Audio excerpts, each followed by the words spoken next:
আসসালামু আলাইকুম, সবাইকে স্বাগতম। আজ তৈরি করব ঝটপট কোরিয়ান স্পাইসি নুডলস। তো চলুন কিভাবে তৈরি করব দেখে নেই।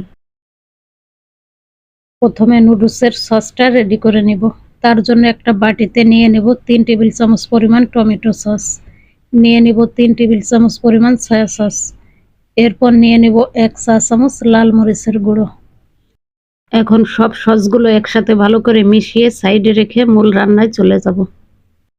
প্যানে পরিমাণ মতো কিছুটা তেল দিয়ে দেব 1 টেবিল চামচ পরিমাণ রসুন কুচি।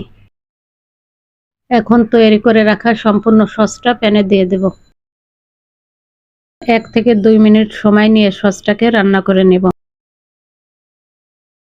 আমি এখানে 2টা নুডলসের জন্য 1.5 কাপ পরিমাণ পানি দিয়ে দেব। এরপর অপেক্ষা করব পানিটা ফুটে ওঠা পর্যন্ত। পানিটা ফুটে উঠেছে, এখন আমি নুডলস 2টা দিয়ে দিব। এরপর নুডলসের সাথে থাকা মশলা 2টাও দিয়ে দেব। সম্পূর্ণ পানিটা শুকিয়ে আসা পর্যন্ত নেড়েচেড়ে রান্না করে নেব। নুডলসটা এইভাবে একবার হলেও রান্না করবেন, দেখবেন বাচ্চারা খুবই পছন্দ করে খাবে। আমার রান্নাটা প্রায় শেষ।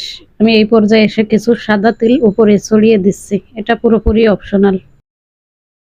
আমি একটা সার্ভিং ডিশে পরিবেশন করে নিচ্ছি।